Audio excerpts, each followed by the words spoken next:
자, 이번 시간에는 우리 전산회계 1급 재무회계에서요, 이제 마지막 파트인 그 수익과 비용, 손익계산서 규정들에 대한 설명을 해드리려고 합니다.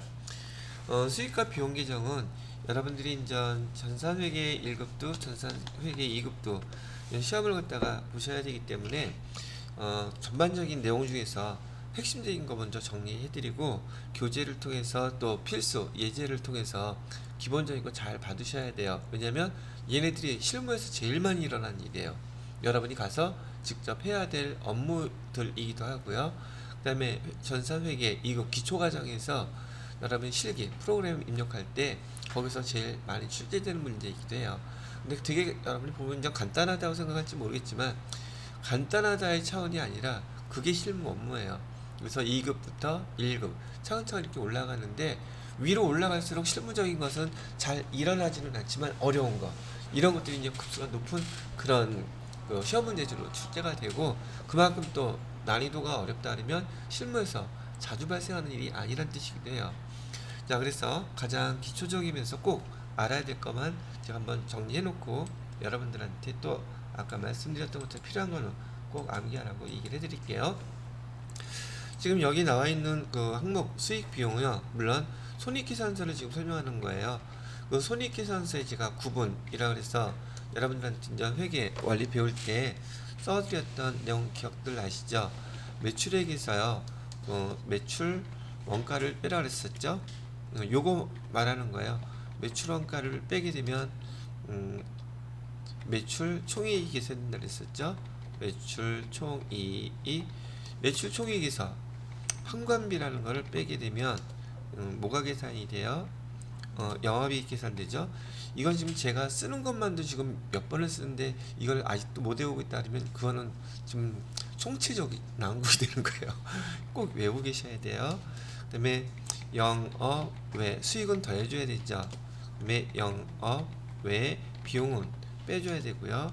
그래서 나오는 금액은, 우린 지금 회계 1급부터는 개인이 아니라 법인을 다루기 때문에 법인세라는 용어를 써요. 법인세, 차감전, 순이익. 원래 그 이익이 아니라 이 이익이라고 들어가는 자리 있잖아요. 여기 원래는 손익이에요. 근데 제가 이익이라고 쓴다 그랬죠. 하도 맨날 읽기만 하기 때문에. 그 다음에 여기서 법인세 비용이라고도 부르고 법인세 등이라고도 불러요. 그랬죠? 왜? 법인세에다가는 반드시 지방법인세도 포함되기 때문에 두 개 이상이어서 법인세 등이라고 써요. 그 다음에 맨 마지막에 당기 순이익이 이렇게 나온다고 얘기를 해드렸어요. 그러면 여기 이제 제가 그 누누이, 사람이 그런 것 같아요. 어느 분야든 간에 중요한 거는 두 번, 세 번, 네 번 계속 반복하고, 가르치는 입장에서는 그만큼 중요하니까 이 얘기를 많이 하게 되는 것 같더라고요. 이 순서를 외우시고, 교재에서는 여기 지금 수익과 비용 그랬는데 수익은 뭐라고 써놨어요? 수익은 여기에 매출액이 수익이고요, 영업 외 수익이 수익이에요. 그죠? 그럼 얘를 동그라미 쳐보면은, 지금 여기서 수익이라고 하는 것은 요 매출액이 수익 계정이에요. 그 다음에 여기 영업 외 수익, 요게 수익 계정이에요. 그럼 여기 총 매출액, 매출 총이익이나 영업이익이나 당기순이익이나 얘네들은 계정명이 아니란 말이에요. 그냥 그 계정들에 대한 결과를 차감하고 부르는 명칭이에요. 이해가 되셨죠? 근데 매출액은 우리가 쓰잖아요. 상품 매출했을 때 제가 뭐라고 쓰기로 약속했죠? 상품 매출 이렇게 쓰기로 했었죠. 이 앞에 매출액에는 상품 매출, 제품 매출 요게 생략되어 있는 거예요. 그래서 앞으로 우리가 배우는 상품 매출, 제품 매출, 얘들 용어를 보게 되면 얘는 무슨 계정이다? 수익 계정이다. 이렇게 구분하시란 얘기예요. 이해가 되셨죠? 자, 그런 다음에 비용 계정. 그러면 비용 계정은 뭐가 있는데요? 비용 계정은 초록색으로 할까? 보시는 것처럼 매출원가가 비용이에요. 그럼 매출원가는 얘가 비용이죠. 그래서 수익에서 비용을 빼니까 매출 총이익이 나온다. 근데 항상 매출 총이익만 나오나요? 손해보는 경우도 있잖아. 그럴 때는 매출 총 손실이 되겠죠. 그렇게 돼 있고요. 그 다음에 판관비. 예, 이 판관비 이제 좀 이따 보시게 돼. 우리가 판관비의 뜻은 판매비 및 일반 관리비의 약자라고 했었고, 장사하기 위해서, 사업화하기 위해서 쓰는 돈은 우리가 판관비라고 얘기한다 그랬었죠. 이 판관비는 반드시 뭐하고 연결이 되어 있어야 돼요? 우리의 일상적인 상거래, 그런 것들하고 또 그런 상거래를 유지하기 위해서, 지원하기 위해서 쓰는 비용들을 일반 뭐죠? 관리비라고 부르는 것들이란 말이죠. 여러분들 여기 뭐 지난번에 잠깐 얘기했던 것처럼 회계부서 또는 인사부서, 총무부서가 영업부처럼 나가서 물건 팔고 안 그러잖아요. 근데 그네들한테 월급은 줘야 되잖아요. 근데 그 사람들 왜 뽑았어요? 물건 파는 사람들도 아닌데 그 판매를 위해서 지원하는 부서잖아요. 그죠? 그래서 이걸 일반 관리비라 그래요. 또 임차료 같은 거 거기 사무실 건물 왜 임차했어요? 돈이 남아 돌아서 장사하려고. 그죠? 세금과 공과 그다음에 뭐 수도광열비, 그리고 왜 내요? 아니, 장사하려다 보니까 사람들이 사용하고 사람들이 왔다 갔다 해야 되니까. 그죠? 이런 것들이 판매와 관련된 비용들이란 뜻이고, 여러분들이 이제 회계 1급부터는 이 판관비라는 이 비용과 영업과 관련이 없는 이 비용을 구분하는 게 회계 1급, 그다음에 세무 2급에서 아주 중요해져요. 근데 이거 구분하는 게 이렇게 어렵냐? 아니, 어렵지 않아요.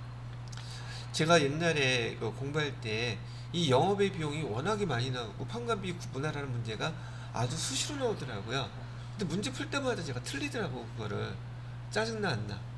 나죠? 그래서 영업의 비용이 한 수십 개 되는데 그거를 갖다 다 외워버렸어요. 그러니까 그다음부터는 안 틀리더라고. 근데 나중에 알고 봤더니 그 외우는 게 아니었어. 근데 모르니까 어떻게 해? 일단 외우고 봐야 되잖아요. 그래서 여기 나와 있는 앞에 영업 외라 그랬잖아요. 일상적인 상거래 또는 상품을 팔면서 벌어지는 그런 일반 관리 비용들 아닌 것들이 영업 외란 뜻만 이해를 했다면, 아, 이런 건 영업과 관련이 없는 것들이야, 구분만 할 줄 알면 되는 거였었어요. 그래서 여러분들한테 이따가 기종 보여드리면서 그렇게 구분하는 거 가르쳐 드릴 거고, 왜 이게 판관비인지를 여러분이 그걸 이해해야 돼요. 그걸 이해하게 되면 얘는 굳이 외우지 않으셔도 돼요. 하나 예를 들어 볼까요? 기부금이라는 그 비용 계정 아시죠? 기부금은 영업과 관련이 있어요? 없어요? 없죠? 그럼 영업의 비용이겠네. 그죠? 그럼 지난번에 했던 거 혹시 기억하려나? 대손상각비는 영업과 관련이 있어요? 없어요? 또 제가 얘기 안 해드렸어요? 대손상각비하고 감가상각비 잘 틀리니까 판관비라고 무조건 기억해주세요 그랬잖아요. 지금 또 얘기하는 거예요. 대손상각비하고 감가상각비는 뭐라고요? 판관비예요. 사람들이 잘 몰라, 잘 틀리기도 하고. 그래서 그냥 외워놓으세요. 그래서 이런 식으로 이따가 판관비하고 영업비의 비용 한번 쭉 설명을 해드리고, 여기 손익계산서 개정은 마무리는 하겠지만 여러분은 오늘 꼭 복습하셔야 돼요. 아시겠죠? 교재 꼭 읽어보시고 문제 예제들을 풀어보시면은 이해하는 건 어렵지 않을 거예요. 왜? 수준 자체는 여기 거래가 여기 회계 원리 때 배웠던, 여러분 분명 연습 많이 하셨잖아요. 예, 그 내용들이에요. 자, 그래서 여기 매출 원가하고 그다음에 판관비하고 영업의 비용. 자, 근데 또 하나 뭐가 더 비용이 있느냐면 여기 법인세 있잖아요. 법인세도 세금 내는 거잖아. 세금을 내는데 우리 회사 입장에서는 그게 비용이에요. 법인세라고 쓰긴 하지만은. 그래서 비용은 몇 가지가 있다. 여기 네 가지가 있구나. 수익은 몇 가지가 있다. 매출하고 영업의 수익 두 가지가 있구나. 그런데 이렇게 기억을 하는 것보다 어차피 필요하고 우리가 문제 풀 때도 많이 사용할 것이니까 얘를 갖다가 암기를 해놓으면 더 수월하시겠죠. 얘 암기해놓은 게 왜 중요한지는 이따가 이제 여러분들 나중에 문제 풀 때 많이 나오게 될 테니까 그때 한번 보시도록 하겠습니다. 자, 그래서 여기 99페이지에 수익과 비용에 대한 얘기가 나와 있고요. 그 다음에 계정들 하나하나 보면서 필요한 부분은 제가 간단하게 정리해 드릴 거고, 계정까지 마무리하고서는 두 번째 시간에 다 끝낼 거예요. 시간 오래 걸리지도 않을 거고요. 그리고 둘째 시간에 바로 전 어저께 말씀해 드렸던 필기 프로그램 설치하고 사용하고 진도 쪽으로 나가도록 하겠습니다. 잠깐 쉬었다가 하도록 할게요.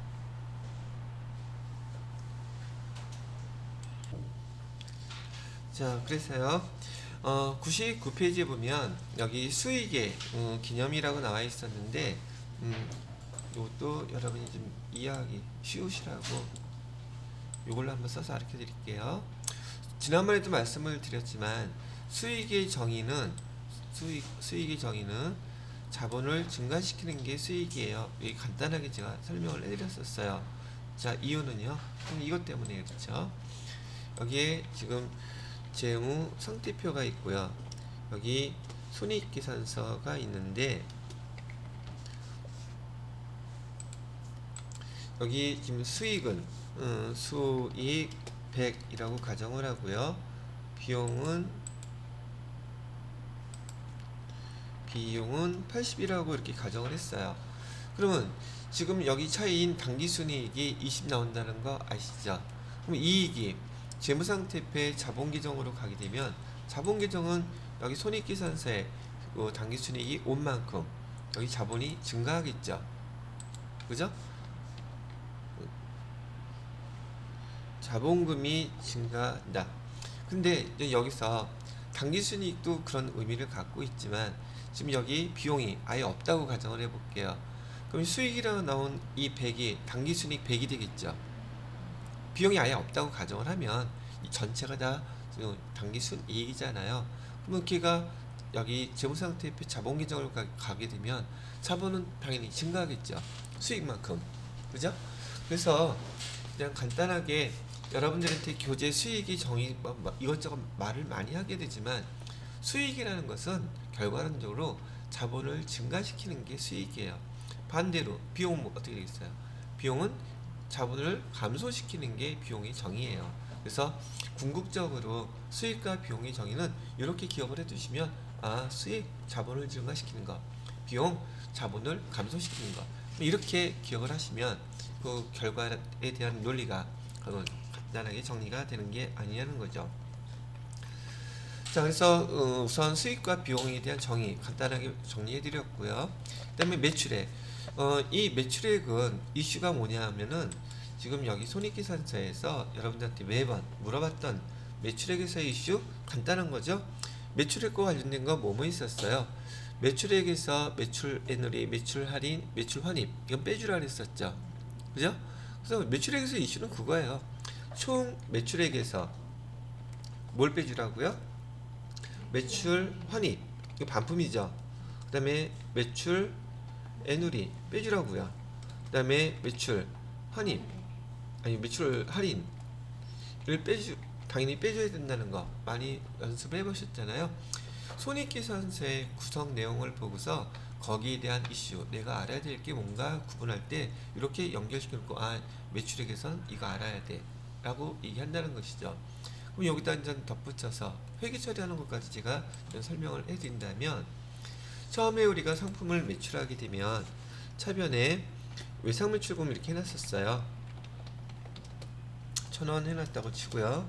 그 다음에 대변에다가는 상품 매출 해놓고 1,000원 이렇게 기록을 해놨는데 처음에 여기 매출 환입이 됐던 매출 애누리가 됐던 매출 할인이 됐던 이 금액이 여기 200원 발생했다고 치면 지금 외상매출금은 못 받게 되는 거잖아요. 그죠? 그럼 외상매출금은 대변으로 그 금액만큼 빼줘야겠죠. 왜? 첫 번째 반품이 일어났다고 가정을 한다고 치면 여기 차변에다가는 뭐라고 쓰느냐면요. 먼저 우리가 회계 프로그램에서 사용할 계정은 여기 매출 환입과 여기 애누리 이 계정이 이렇게 합쳐져 있어요. 두 개가 거기서 얼마 200원을 못 받게 된 것이고 대변에다가는 그만큼 외상매출금은 감소하겠죠. 반품을 받았으니까 외상매출금 200원 이렇게 감소한다. 뭐 어려운 거 하나도 없죠. 그러면 또 어떤 경우도 있어요? 여기 매출 할인도 있잖아요.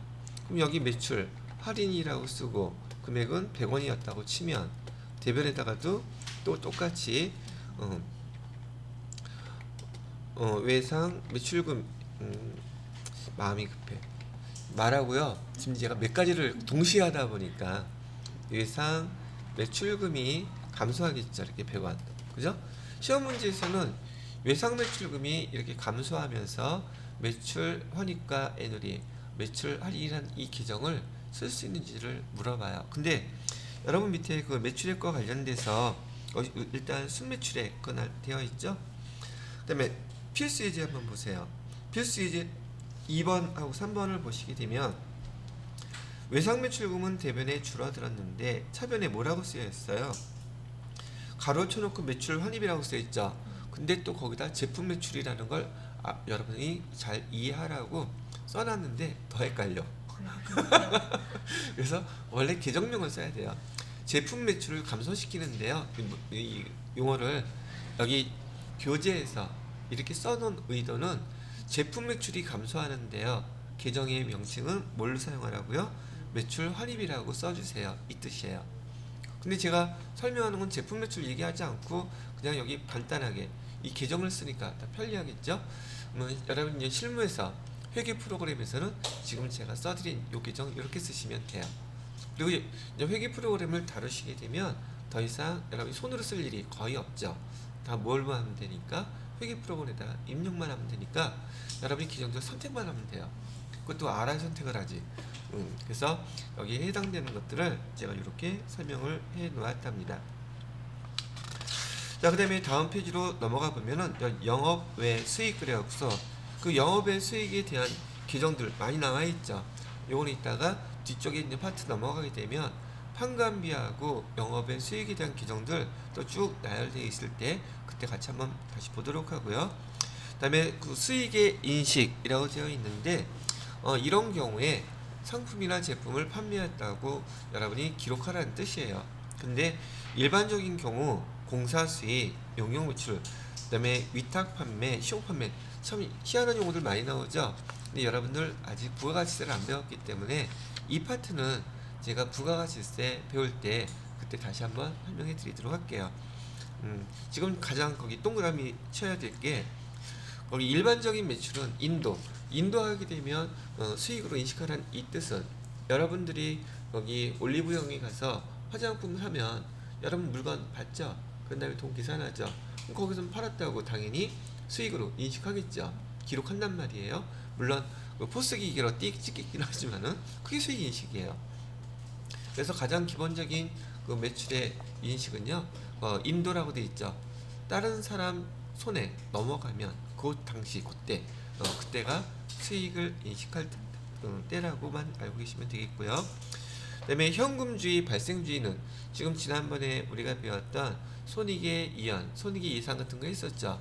실제로 돈을 받았을 때만 우리가 수익 인식하는 게 아니라 우리는 발생주의로 기록한다는 것도 알고 계시죠? 그래서 얘도 제가 여러 번 설명했던 거라서 이따가 교재 한번 천천히 읽어보시게 되면 될 것 같고요. 그 다음에 이번엔 비용에서 보시게 되면 비용의 구분은 매출원가, 판관비, 영업의 비용. 제가 여기 동그라미 쳐놓은 거 있죠. 비용들은 얘네들을 비용이라고 하는 거라고 이제 알고 계시면 되겠고요. 그 각각의 매출원가에 해당되는 우리 배웠던 계정들 있죠. 거기 매출원가는 배웠던 거니까 그걸 다 치고 그런데 잠깐 또 높아심에 그냥 넘어가면 또 아쉬워서 한 번 더 설명해드리고 넘어간다면 매출원가의 이슈는 뭐가 있었느냐면요. 매출원가의 이슈는 요거예요. 상품 계정에서 우리가 배웠던 매출원가 구하는 방법이 있었죠.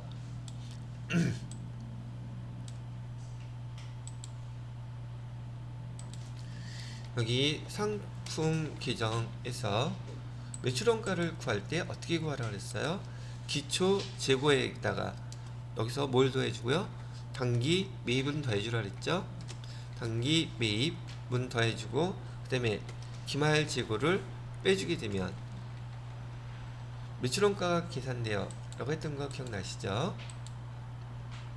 여기 매출원가가 이렇게 계산이 되는데 여기 지금 단기 매입은 지난번에 말씀드렸을 때 총 매입액을 의미하는 게 아니라 순 매입액을 기록하라 그랬었죠. 그러면 여기에 순 매입액은 여기 순 매입액은 총 매입액에서 아까 여기 매출액서 설명했었던 매입 환출이라든지 매입 애누리 매입 할인 빼줘야 되죠. 근데 뭐 하나 더 해주라 그랬어요. 부대 비용은 더해주세요. 그랬었죠. 그래야지 여기 순매입액이 계산이 되는 거고요. 기말재고를 빼주게 되면 이게 된다. 매출원가 이슈는 얘예요. 또 연결된다고 하면 기말재고, 아까 저기 지은 씨가 질문했던 것처럼 여기 반비례 관계를 이용해서 매출원가는 비용이라고 그랬어요. 그죠? 그 다음에 밑에 기말재고는 자산이라고 그랬죠. 근데 얘네들은 그 반비례 관계가 자산과 그 다음에 그 다음 자본, 그 다음에 법인세, 비용, 얘네들이 반비례 관계라고 얘기해서 이거 되게 중요하니까 잘 기억들 해주세요 그랬었잖아요. 그래서 여기 비용이 예를 들어서 과소평가 되게 되면 반대로 자산, 자본, 법인세 비용은 과대평가 된다. 이거 되게 중요한 거라고 제가 누누이 강조했었죠. 그 다음에 기말재고 이슈에서는 뭐가 있었어요? 기말에 재고자산을 얼마로 평가할지는 수량평가를 하는 방법, 즉 실지, 재고, 조사법, 그 다음에 계속기록법, 그 다음에 혼합법. 얘는 수량을 결정하는 방법이고, 그 다음에 단가를 결정하는 방법은 개별법, 선입선출법, 후입선출, 이동평균법, 총평균법, 후입선출법, 이런 거 있었다 그랬잖아요. 거기에 대한 이슈. 그러면 여기 하나만 써놓고서도 얘네들과 구분할 때 상당히 하나하나 그 내용들을 기억하기가 수월하지 않겠느냐는 거죠. 됐어요? 자, 그래서 거기 지금 비용의 구분, 그래서 매출원가, 환관비, 그 다음에 영업의 비용 있는데, 얘도 다음 파트에서 기존 하나하나 다 설명을 교재에서 해주고 있기는 하지만, 환관비를 보시게 되면 급여, 퇴직급여, 복류생비, 임차료, 접대비, 감가상각비 동그라미 해놓으시고요. 그 다음에 무형자산 상각비, 세금과 공과, 광고, 얘네들이 다 이렇게 다 뭐예요? 판관비라고 되어 있죠. 그 다음에 대손상각비도 동그라미 쳐놓으시고요. 영업의 비용은 이자 비용, 기타의 대손상각비, 단기 투자자산, 얘는 쭉 그냥 보시면서 지금 영업과 관련이 있는 점인지 그것만 판단해서 얘네들은 영업과 관련이 없는 비용들이구나, 그것만 구분하실 줄 알면 여러분이 앞으로 회계 1급 세무 2급에서 판관비인지 영업의 비용인지 구분해서 계산하라는 문제가 나왔을 때 어렵지 않게 얘네들을 구분해서 보실 수 있다는 얘기죠. 그래서 이런 것들이 있구나 라고 알아두시면 되겠다는 얘기죠.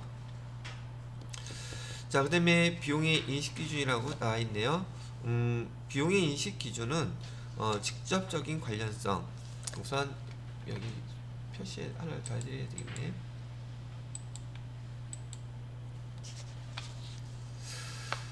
여기다가 위에다가 써놓을게요. 비용이라는 건, 비용의 인식기준은요, 기본적으로 수익, 그다음에 비용, 대응의 원칙이란 말 제가 가끔 썼었죠. 수익과 비용의 대응 원칙. 이거는 대표적으로 매출액은 수익인데 매출원가는 지금 이 매출액을 올리기 위해서 돈 들인 거를 얘기하는 거거든요. 이 수익 비용 대응의 원칙에 제일 합리적으로 잘 맞는 것은 이 두 가지 규정이에요. 직접적으로 매출액을 만큼 올리기 위해서 매출원가가 얼마 발생했다, 그 금액을 정확히 수익 비용 대응을 해서 알 수 있지만, 여기 판관비인 경우에는 얘 매출액을 올리기 위해서 우리 사장님이 얼마나 공헌을 했는지 월급은 받아갔는데 알 수가 없어.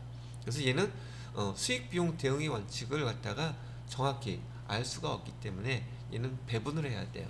그래서 거기 교재에서 보시게 되면 직접적인 관련성이라고 얘기 나오는 것은 수익 비용 대응의 원칙에서 매출액과 매출원가의 관련을 설명하고 있는 것이고요.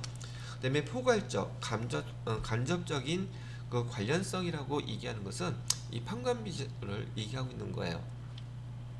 그 다음에 즉시 비용 인식이라고 하는 것은 지금 우리가 예를 들어서 광고 선전을 하게 되면 매출액이 올라가는 거긴 한데 얘가 도대체 얼마가 매출액이 발생할지는 몰라요.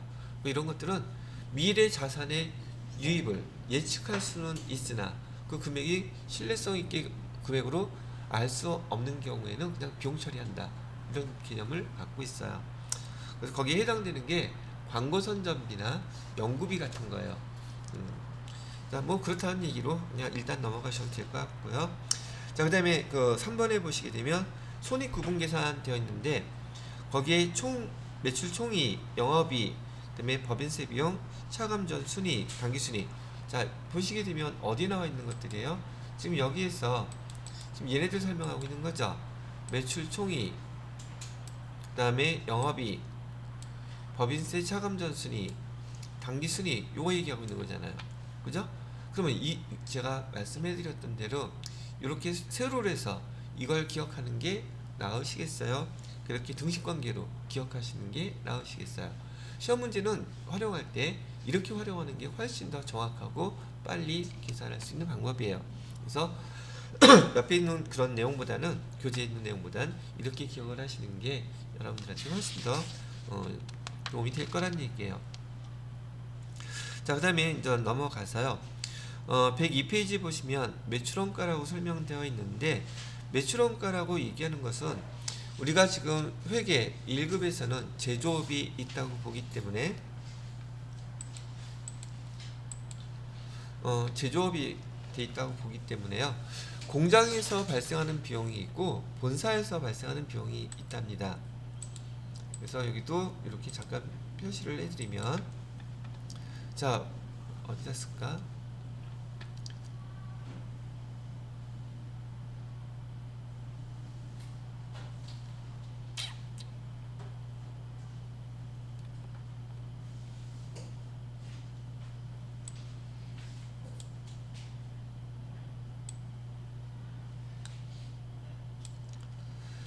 매출 저기 뭐야, 원가 계산 뭐죠?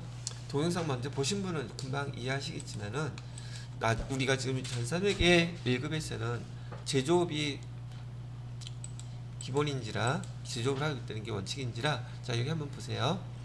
이 매출원가에서 우리 지금 제조기업인 경우에는 지금 그 회사에서 돈을 쓰는 장소가 두 군데가 있어요. 하나는 제품을 만들기 위해서 공장에서 돈을 쓰는 경우가 있겠죠. 그리고 또 어디서? 본사에서 돈을 쓰는 경우가 있어요. 회사에서는 그 비용이라고 하는 돈을 쓰는 경우가 공장에서 쓰는 경우와 본사에서 쓰는 경우 두 가지가 있는데, 공장에서 돈을 쓰는 목적은 뭘 하기 위해서 돈을 쓰느냐면 제품을 제조하기 위해서 돈을 쓴단 말이죠. 그죠? 제품을 제조하기 위해서 쓰는 돈. 앞으로 얘를 우리는 뭐라고 부를 거냐면 원가라고 부를 거예요. 목적이 다르단 말이죠. 회사에서 돈을 쓰는데 공장에서 제품을 제조하기 위해서 쓰는 돈을 우리는 원가라고 부를 것이고요. 본사에서 쓰는 돈은 목적이 판매를 목적으로 돈을 쓰는 거예요. 그래서 얘를 갖다가 우리는 뭐라고 구분을 할 것이냐면, 여지껏 배웠던 것처럼 비용이라고 구분한단 말이죠. 그러면 회계에서는 원가다, 비용이다 이 용어가 붙게 되면, 원가는 공장에서 제품을 만들 목적으로 돈을 쓴 거구나. 그 다음에 비용이라는 용어를 쓰게 되면 판매 목적으로 본사에서 쓴 돈들을 우리는 비용이라고 부르는 거구나, 이렇게 구분할 수 있겠죠. 그런 다음에 여기 비용과 원가 요 내용이 구분이 됐다면, 공장에서 또는 우리 본사에서 쓰는 내용들은 똑같은데 명칭이 좀 다른 게 있어요. 그게 뭐 이 최소한 사람에 대한 인건비, 공장에서 일하시는 분들 있죠. 그죠? 공장에서 일하는 분들의 한테 월급을 줄 거예요. 안 줘요? 안 줘도 되나? 여러분이 사장님이면 공장에서 일하는 분들한테는 월급 안 줘요? 줘야 되겠죠. 월급 줄 때 여기 제조, 즉 제조원가에서는 이 월급을 줄 때 우리 회계에서 기록하는 방법은 임금이라고 기록해요. 거기에 반해서 본사에서 월급 받는 사람 월급 줄 때는 우리 뭐라고 기록하기를 배웠죠? 급여라고 배웠죠. 그러니까 이렇게 월급을 주는데도 불구하고 우리 회계상 기록하는 계정 과목의 용어는 다르단 말이죠. 그럼 이거는 구분하실 수 있겠죠. 그 다음에 여기 공장에서도 본사에서도 지금 알바들 쓸 수 있지 않겠어요?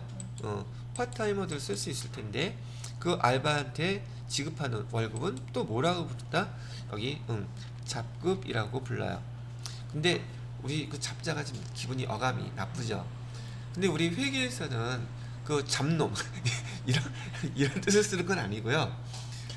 우리가 회계 계정 과목에서 급여를 갖다가 월급을 줄 때 쓰는 계정이 급여하고 임금이라는 계정 두 개밖에 없어요. 다른 걸 쓰지 않았기 때문에 그 이외의 계정, 그 이외의 월급이라는 뜻으로 잡급이라고 쓰는 것이지 그걸 비하해서 쓰는 용어가 아니라고 이해를 해주시면 되겠습니다. 자, 그 다음에 퇴직급여. 공장에서 일하는 분들한테도 당연히 뭘 줘야 돼요? 퇴직금 줘야 되겠죠? 본사에서 일하는 분들 퇴사할 때 퇴직금 줘야 되겠죠? 퇴직급여가 다 있는데 얘는 똑같아요. 퇴직급여라고 써요. 그 다음에 복리후생비. 복리후생비도 마찬가지로 저기 공장의 직원들도 복리후생비 있을 것이고, 그 다음에 본사에서 직원들을 위해서 쓰는 돈도 복리후생비 있겠죠. 그런데요, 여기 지금 아직 회계 프로그램 시작되지는 않았는데 지금 공장에서 이렇게 나가는 비용들이나 본사에서 나가는 비용들의 계정 과목들이 비슷해요. 그런데 회계 프로그램에는 여기 제조원가요. 제조원가는 다 어디에 들어가게 돼 있냐면 제품을 만들기 위해서, 상품인 경우야 사오면 매출원가가 되겠지만 제조원가는 제품을 만들어야 돼요. 그래서 제품의 모든 돈 만들기 위해서 돈 쓴 것들이 있잖아요. 그걸 다 여기 매출원가에 들어가게 돼 있어요. 이 판관비는요 다 여기 판관비 들어가게 돼 있죠. 들어가는 저기 위치가 다르다는 말이죠. 자, 그래서 용어 구분하고 들어가는 것도 위치가 다르다는 거 일단 잠깐 참고하시고요. 또 계정 중에 하나 여기 다른 게 있는데 요 밑에다 써야겠네요. 여러분 그 수도, 상수도, 하수도, 그다음에 전기요금 우리 그 쓸 때 계정 뭐라고 쓰기로 했었죠? 판관비에선 얘를 수도, 광열비라고 쓰기로 했었잖아요. 그런데 공장에서는 얘네들 중에서 그 전기요금이 워낙에 커요. 그래서 판관비에서는 수도, 광열비라고 쓰는데 공장에서는, 즉 우리 제조업 경비에서는요 얘를 두 가지로 나누어 놨어요. 하나는 전력비라고 써요. 그 다음에 또 하나는 뭐라고 쓰냐면 가스, 수도료라고 이렇게 계정을 두 개 구분해서 쓰니까 참고로 알아두시면 좋겠고요. 공장에서 쓰는 이 제조경비는 나중에 제가 원가에 해당되는 걸 500번대라고 이런 용어를 앞으로 많이 쓸 거예요. 회계 프로그램을 사용하시게 되면 500번대는 저기 제조경비를 의미하는 거고요. 코드 번호가 다 500번대예요. 그 다음에 여기 판관비는 800번대예요. 그래서 이제 여러분이 회계 프로그램 사용하실 때 제가 500번대 비용이에요 라고 얘기하면 제조경비를 얘기하는 것이고, 800번대 비용이에요 얘기하면은 얘는 판관비를 얘기하는 거예요. 일단 저 회계 프로그램 사용해 보시면 금방 구분하실 수 있을 테니까 그때 보시기로 하고요. 그 다음에 102페이지에 가스 수도료, 그래서 거기 가스 수도료 얘기가 나와 있는 거고요. 전력비, 얘는 본사에서 얘기하는 판관비 중에서는 수도광열비를 합쳐놓은 용어가 바로 얘네들이란 얘기예요.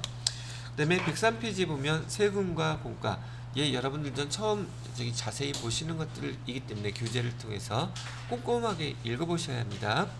그 다음에 외주가공비, 외주가공비는 우리 지금 제조업체이기 때문에요. 지금 외부에 있는 다른 회사에다가 가공을 맡겼을 때 그때 쓰는 비용의 명칭이, 계정의 이름이 외주 가공비예요.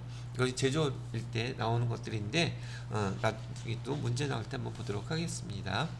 그다음에 수선비, 감가상각비, 잡비, 그렇게 해놓고서는 얘네들은 이렇게 비용이 발생하고, 5번에 보시면 좀 판관비라고 나와 있죠. 판관비 밑에 보시면 급여, 다음 페이지에 퇴직급여, 그 다음에 복리후생비, 여비교통비, 통신비, 수도광열비, 그 다음에 106페이지에 세금과 공과, 임차료, 차량유지비, 그 다음에 107페이지에 소모품비, 도서인쇄비, 수수료 비용, 그다음에 108페이지에 접대비, 보험료, 운반비, 그다음에 수선비, 광고선전비, 보관료, 감가상각비, 110페이지에 대손상각비, 잡비 나와 있는 거 보이시죠? 우리 회계 그 원리 배우실 때 여러분들이 분기 연습하면서 여러 번 해봤던 그런 규정들이에요. 근데 여러분들 나왔던 것만큼 그만큼 많이 그 규정을 분기 연습을 할 수 있을 정도는 아니지만 앞에서 벌써 회계원리에서 여러분이 연습을 해놨던 규정들이기 때문에 어렵지 않게 금방 이해하시고 넘어갈 수 있는 파트가 될 거예요. 그 다음에 111페이지에 보면 이제 영업과 관련이 있는 겁니다. 영업의 수익과 영업의 비용이 나오는데 영업의 수익, 영업과 관련이 없는 계정들이 이런 거구나 라고 이해하시면 될 거고요. 그 다음에 거기 112페이지, 113페이지에 그런 계정들이 나와 있어요. 그 중에서 여기는 한 번씩 쭉 설명해 드리고 넘어간 다음에 여러분들한테 읽어보고 필수지들 분기해 볼 수 있는 거 제가 시간을 드릴게요. 영업의 수익에서 이자 수익, 배당금 수익은 이자 수익은 예금이나 또는 채권을 갖고 있을 때 이자 받게 되면 이자 수익이란 규정 사용하는 뜻이고요. 배당금 수익은 우리 주식을 갖고 있는데 회사로부터 다른 회사로부터 타 회사로부터 배당금을 받게 되면 그때 뭐라고 쓰라고요? 이자 수익 쓰는 게 아니라 배당금 수익 이렇게 쓰시라고요. 그 다음에 임대료 받는 거요. 임대료 받았을 때에도 여기 영업외 수익으로 쓰시면 되겠고요. 단기매매주권 처분이 이거는 하나 주의하셔야 될 게, 자 지난번에 얘기해드렸는지 기억이 해드렸던 것 같은데, 만약에 회계 프로그램 안에서 단기매매증권 처분이익 평가 이런 거를 갖다가 조회했는데 없어. 그러면 그 상위 계정이 단기 투자자산 처분이익이나 처분손실 계정을 쓰시면 돼요. 없다면. 그래서 거기 단기매매증권 처분이익 가로해놓고 뭐라고 써놨어요? 만약에 그 계정이 없다면 단기 투자자산 그 통합계정이죠. 처분이익 그걸로 쓰시면 됩니다 라고 설명을 해드리고 있는 거예요. 그 다음에 112페이지에 보시게 되면 외환차익, 외화환산이익 이런 것도 나와 있죠. 이거는 제가 잠깐 설명하고 넘어가는 게 좋을 것 같으네요. 하면서 자, 여기는 좀 지워도 되겠죠?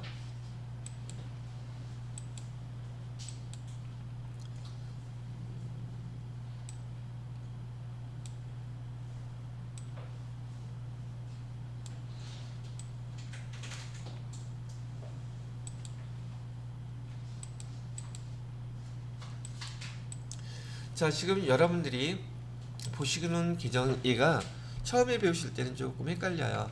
외환차익, 외환차 손익이라고 쓰고요. 요 계정하고요. 외화환산 손익 요 계정이 어떤 경우에 어떻게 사용되는지. 그런데 공통점은 뭐냐면요. 얘는 지금 우리나라의 외화 즉 환율이 적용돼요. 환율을 적용할 때 어떤 때는 외환차 손익 계정을 쓰고 어떤 때는 외화 환산 손익 계정을 쓰는지 설명을 해드리려고 한다는 얘기죠. 우선 5번에서 예를 나온 걸 한번 볼게요. 아니 이걸로 하지 말죠. 자, 우선 외상매출금을 해보겠습니다. 우리가 지금 상품을 갖다가 매출을 했는데 해외 외국에다가 매출을 했어요. 근데 그 금액은 얼마치를 매출을 했냐면 계산하기 편하게 얼마였어? 1000달러치를 했다고 가정을 할게요. 1000달러. 그 다음에 수출할 때 환율이 똑같이 1000원이었다고 이렇게 가정을 하겠습니다. 날짜는 10월 1일날 매출을 했는데 차변에 외상이었어요. 외상 매출금. 그러면 지금 달러로 해외에서 우리가 팔 때 원화를 받고 판매하는 게 아니라 달러를 갖다가 받기로 하고 판매하겠죠. 그럼 이렇게 10월 1일날 판매를 했다고 치면 원화로는 얼마를 기록해 놓아야 되겠어요. 지금 이 1000원은 10월 1일날 환율이에요. 그러면 외상매출금은 100만원 이렇게 되겠죠. 그죠? 그 다음에 대변에다가는 상품을 파는 거니까 상품 매출에서 100만원 이렇게 표시가 되겠습니다. 그죠? 자, 그런데 얘를 한 달 뒤에 받기로 했어요. 그래서 11월 1일날 보통예금 통장으로 돈이 들어왔어요. 그래서 그때 차변에 보통예금으로 돈이 들어왔는데 이 11월 1일날 환율은 지금 우리 변동환율제를 우리나라에선 쓰고 있기 때문에 매일매일 환율이 바뀌어요. 근데 이때 환율이 얼마였었냐면 1,100원이었다고 치면 돈 입금되는 건 얼마가 들어오겠어요? 1,100원 곱하기 1,000달러 하게 되면 110만원이 이렇게 입금이 될 거예요. 그죠? 그러면 대변에 외상매출금 우리가 얼마 받을 거 있다고 기록해 놨었어요. 외상매출금 100만원 받을 거 있었잖아요. 근데 환율 때문에 지금 통장에는 얼마가 들어왔어요? 110만원이 들어왔죠. 그죠? 여기다도 또 구분할 때 왜 이렇게 나왔는지 알아야 되니까 달러로는 1000달러. 근데 이날에 환율은 1,100원이었다고 가정을 한다면 지금 110만원이 이렇게 들어와 있겠죠. 그리고 차이가 나는 이 10만원을 우리는 뭐라고 부르냐면 외환차익이라고 불러요. 외환차익. 그래서 10만원 이렇게 기록해 주시는데 이 외환차익은요, 우리가 여기를 매출채권 외화채권이라고 불러요. 뭐라고 그런다고요? 외화채권. 우리 1,000달러 받기로 돼 있잖아요. 근데 그날에 환율을 적용시켜야 되기 때문에 얘를 뭐라고 부른다? 외화채권이라고 부른단 말이죠. 외화채권. 이 외화채권이 지금 회수가 됐으면은 실제로 돈을 받은 거잖아요. 그죠? 여기 외화 환산 손익, 외환차익이나 외환차손이란 요 계정은 실제로 돈을 주고받고 해서 차이가 환율 때문에 차이가 난 계정을 외환차익, 외환차손 요 계정을 쓰는 거예요.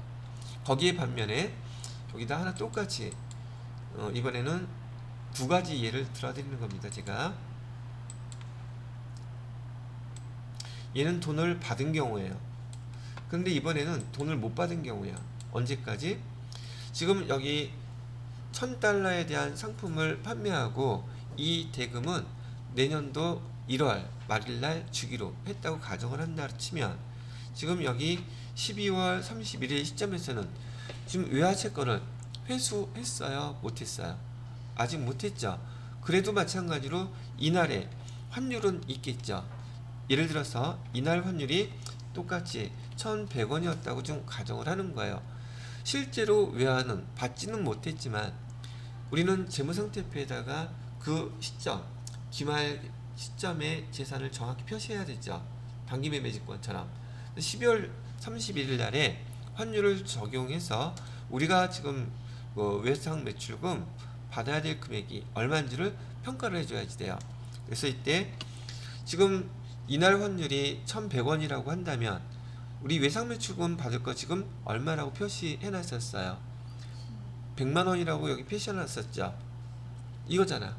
근데 환율이 1,100원이 됐다면 110만원이죠. 그죠? 차이가 얼마가 나요? 단기매매증권하고 평가하는 건 똑같아요. 그래서 차변에 외상매출금 받을 게 얼마가 더 증가했어요? 외상매출금 받아야 될 게 10만원이 더 증가했죠. 왜? 환율 때문에. 그러면 대변에다가는 뭐라고 기록해요?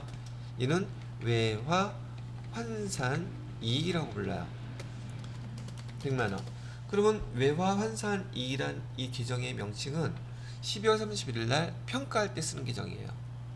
그래서 여기 외화 환산이라고 쓰는 이 환산의 요 명칭의 의미가 우리가 단기매매증권 평가한다고 썼을 때 그때 썼던 얘가 환율은 평가라는 말 대신에 뭐라고 쓴다? 환산이란 말을 써요. 그래서 얘는 평가의 의미를 갖고 있습니다. 그러다 보니까 여기 처음 환율에 대한 규정을 배우시는 여러분들 입장에서는 요거 되게 헷갈리네 생각이 들 수 있죠.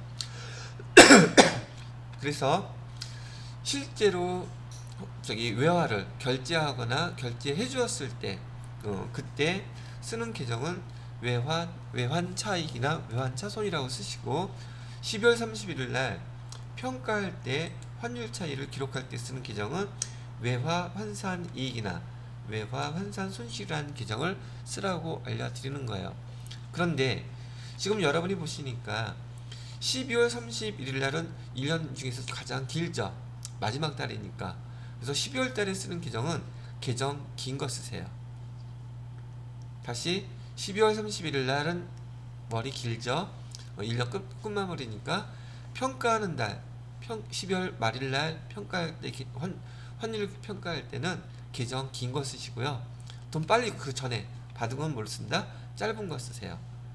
그러면 처음부터 용어 외우는데 헷갈리는 거 구분하기가 조금 쉬워지겠죠.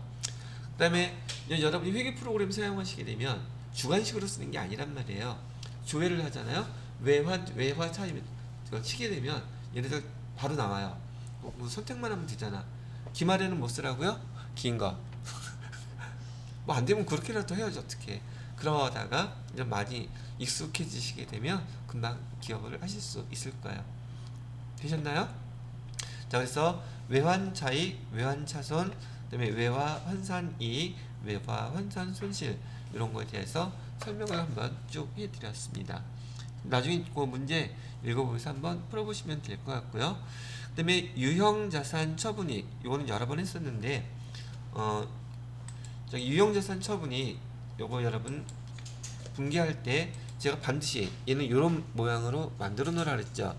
취득 원가 취득 원가는 200만원 그 다음에 감가 상가 누계 감가 상가 누계 50만원 그 다음에 얘는 장부 가액서 150만원 지금 문제에서 이렇게 나와있죠. 그죠? 그렇게 해놓고서는 현금은 50만원 받았다 그러고 나머지는 얼마를 받기로 했다 그러고 유형자산 처분이 현금 50만원과 그 다음에 미수금 저기 이를 얼마에 판매했대요? 170만원을 판매한 거죠? 자 여기 봐주세요.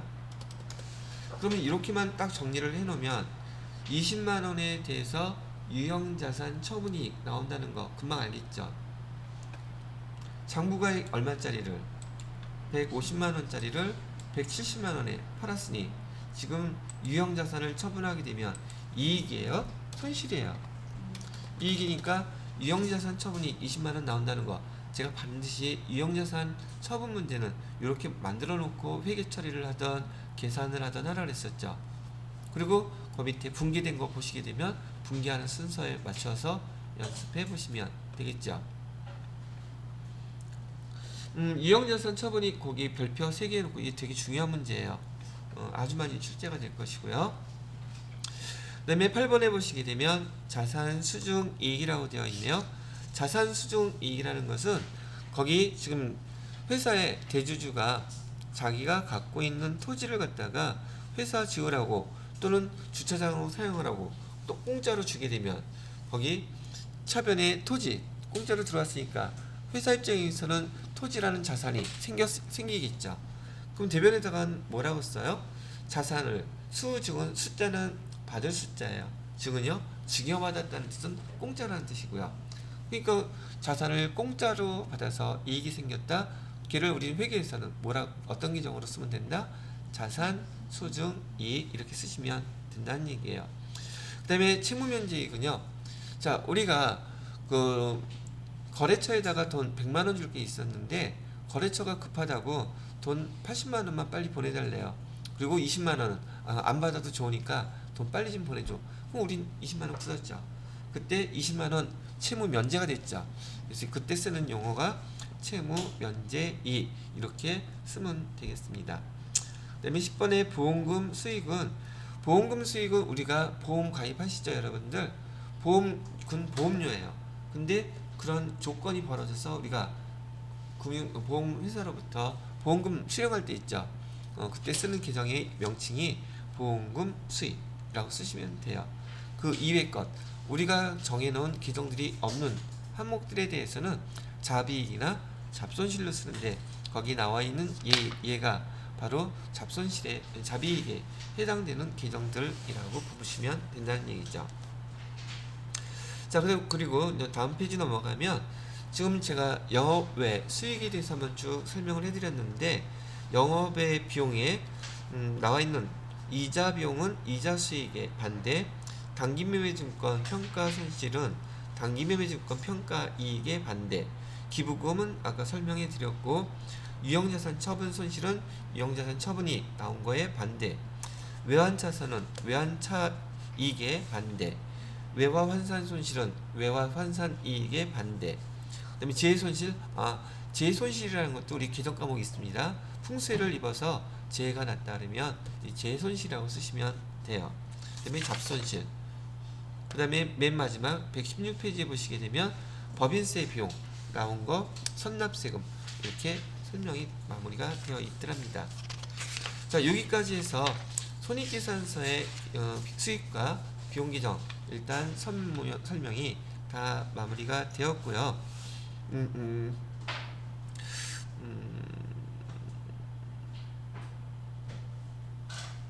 잠깐만 그 121페이지 받으세요. 교재 121페이지에 보시게 되면 내부 통제 제도와 내부 회계 관리 제도라는 게 나와 있는데, 여기 우리 회계 담당자들은 반드시 알아야 될 파트예요. 그런데 여기 세무사회 시험 문제에서는 이 시험 나오지가 않아요. 시험 문제 출제를 안 한다는 얘기예요. 그래서 이 내부 통제 제도와 내부 회계 관리 제도에 대해서는 일단 지금 시간이 좀 촉박한 상황이기 때문에 얘는 차후에 제가 그 FAT 설명할 때 그때 정리해서 말씀해 드리기로 하고요. 여기 수익과 비용 계정 여러분들한테 한번 정리하라고 말씀을 드려놓고서는 다음 시간부터는 우리 실기로 파트 진도를 나가도록 하겠습니다. 재무회계에 대한 이론은 여기서 마무리하겠습니다.